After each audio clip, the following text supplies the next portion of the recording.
Fala galera, chegando com as informações importantes do Cruzeiro. Time completo agora na pré-temporada na Toca da Raposa 2. Teve saída de membro do scout do Cruzeiro, filho do Paulo Pelaipe, Rodrigo Pelaipe, comunicado hoje da sua saída do clube. Vamos falar sobre isso, as movimentações de mercado, Caio Jorge, Matheus Pereira, Gerson, as prioridades do Cruzeiro nesta semana. Tudo isso você confere a partir de agora na Samuca TV. Vamos lá, pessoal, antes aquele pedido sempre importante para você deixar o like, é só clicar aí no joinha, você vai curtir o vídeo. Você que ainda não é inscrito aqui na Samuca TV, faça a inscrição, na sequência ative o sininho para não perder nenhum conteúdo. O grupo agora completo na Toca da Raposa 2 e o Cruzeiro estreando oficialmente sábado com o time alternativo diante do Pouso Alegre no Mineirão. Para começar aqui as quentes do dia, o Rodrigo Pelaipe, filho do Paulo Pelaipe, não faz mais parte do departamento de scout do Cruzeiro. Ele até acompanhou aí no final do ano o Mundial Sub-17 em Doha, no Catar.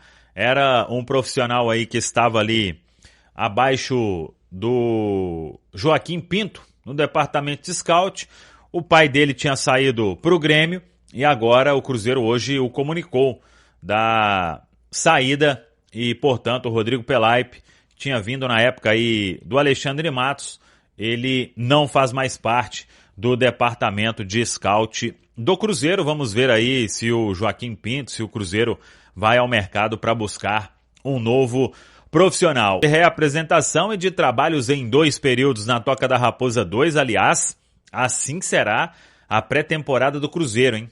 Treinos aí em 2 períodos, como tem que ser numa pré-temporada, e ainda com aquela divisão aí dos grupos, aquele grupo principal que se reapresentou somente hoje, com Matheus Pereira, com Caio Jorge e companhia, esse grupo trabalhando em uma parte, o outro grupo que vai iniciar o campeonato estadual, pelo menos nos primeiros 3 jogos aí, devemos ter esse time alternativo do Cruzeiro, e a comissão técnica do Tite vem conduzindo todos esses trabalhos no dia a dia na Toca da Raposa 2. Claro que em determinado momento os trabalhos serão integrados, né? Não vai ficar o mês inteiro com os grupos divididos lá na Toca da Raposa 2.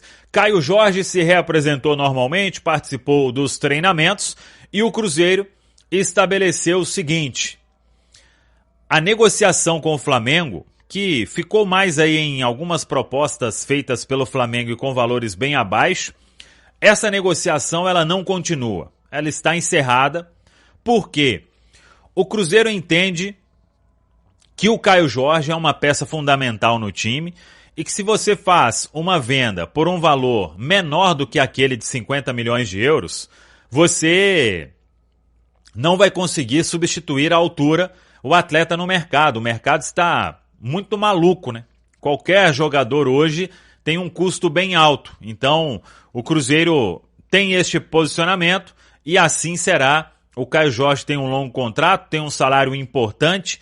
Claro que se vai para o Flamengo teria uma valorização maior, mas isso o Cruzeiro vai conduzir da melhor forma possível. O atleta, como eu disse, tem esse contrato mais longo. Se tiver aí que ter algum reajuste também, pelo que a gente sabe, o departamento de futebol do Cruzeiro não tem problema quanto a isso.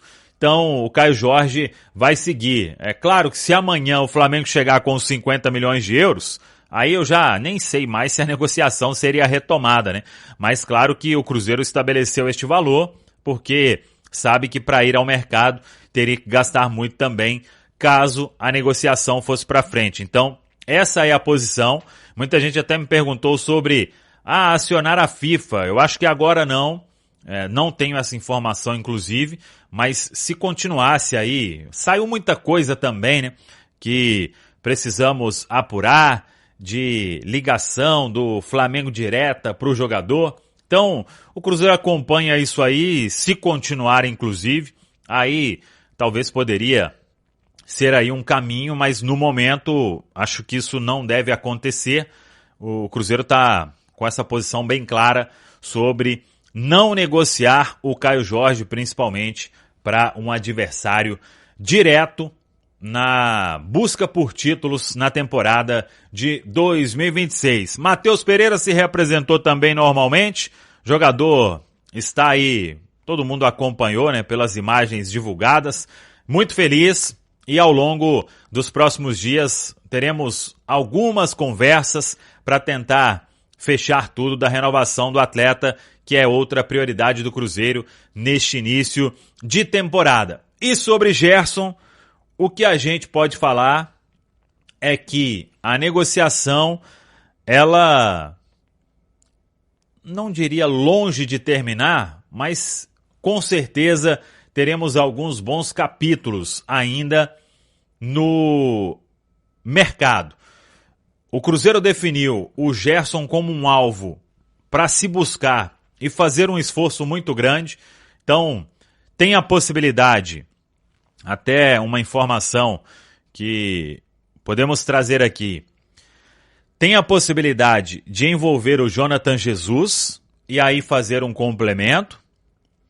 E tem a possibilidade também, dependendo de o Cruzeiro contratar ou tentar a contratação do Gerson sem envolver o zagueiro. Eu acho que sem envolver vai ser um caminho mais difícil. Mas, se for a única alternativa, o Cruzeiro também vai partir para essa. Então, não dá para a gente hoje chegar também e falar aquela proposta de 12 milhões de euros mais o Jonathan Jesus, por esse valor realmente ele não sai.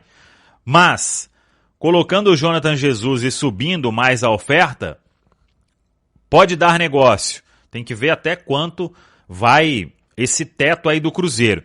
Mas se tem um lado também de um Cruzeiro disposto a fazer um movimento sem incluir o atleta, é porque pode alcançar valores aí mais expressivos nesta busca pelo jogador. Então, vai ser complicado a gente ficar aqui, fez mais uma proposta, fez aquilo, porque as conversas agora entre os clubes, elas estão intensas. Então, vai proposta, vai conversa para lá, vem conversa para cá, e-mail respondido daqui para lá, de lá para cá. Tudo isso vai acontecer. É melhor a gente ficar aí acompanhando para o Cruzeiro desistir da contratação do Gerson. Mais dias serão necessários e acho que só se o clube russo bater o pé muito em uma quantia muito elevada, mas se tiver dentro de uma lógica que é em cima do que eles pagaram. Claro que quando o Zenit faz aquela pedida de 40 milhões, eles consideram os 25 milhões à vista, 25 milhões de euros que eles pagaram ao Flamengo, mais comissão, mais luvas e etc. Mas se o valor ele for menor do que isso, sem composição, ou então dentro da composição, o Cruzeiro vai fazer muito esforço para ter o Gerson em 2026. A negociação segue. Difícil? Sim. Impossível? No futebol, acho que não dá para a gente usar esta palavra. Tudo pode acontecer e seguimos acompanhando. Só uma coisa, não tem negociação concretizada, fechada. No momento, tem uma discussão muito grande sobre quais são os valores. Sem o Jonathan, com o Jonathan, e é isso que vem sendo trabalhado pelo Departamento de Futebol do Cruzeiro para se tentar destravar a contratação do Meia Gerson, que por enquanto segue no Brasil. Tá falado, pessoal? Um abraço, até a próxima. Vamos que vamos! Nação Azul, o Cruzeiro vai aí com novos capítulos, né, na negociação com o Zenit pelo meio-campista Gerson, como trouxe o Samuel Venâncio agora aí. O Cruzeiro já estuda também uma possibilidade de contratar o jogador diretamente, ao invés de incluir o zagueiro Jonathan Jesus no negócio. O Zenit tem interesse na contratação do jogador também, e fica essa situação aí. Com o Jonathan Jesus no negócio, o Cruzeiro cederia ao atleta e mais 12 milhões de euros. O Zenit chegou a pedir 40 milhões pelo Gerson. É um valor absurdo, nenhum time brasileiro pagaria isso. Cruzeiro sinaliza aí com até a opção dos 25 milhões, mas entende que o jogador Jonathan Jesus vale 10 e o Cruzeiro pagaria mais 12, então um total de 22 milhões, que seria aí a primeira oferta do Cruzeiro. Será que o Cruzeiro vai ofertar esse valor inteiro, sem incluir o Jonathan Jesus, ou vai chegar na casa dos 25 milhões? Comenta aí o que você está achando dessa novela, demora aí para contratação. Sabemos como o time do Zenit e os russos em si, ucraniano, são chatos para conseguir contratar jogadores deles, né? Eles vêm aqui no Brasil, contratam jogadores da forma que eles querem, e na hora de vender fica aí nessa enrolação. É uma demora também para a resposta, até por conta também da distância, fuso horário, tudo complica. E essa negociação vai se estendendo aí por bastante tempo. O Cruzeiro já se representou, né? E o Brasileirão começa agora no final de janeiro, então acredito que até lá o Cruzeiro defina essa negociação para poder ter um elenco completo nas mãos do técnico Tite para esta temporada. Deixa o like no vídeo, se inscreve no canal, ativa aí o sininho de notificações para você não perder nenhum conteúdo. Muito obrigado a todo mundo que já é inscrito no canal. Estamos atingindo uma marca expressiva e crescendo cada vez mais. O canal está perto de atingir os 10 mil inscritos. Muito obrigado a todos.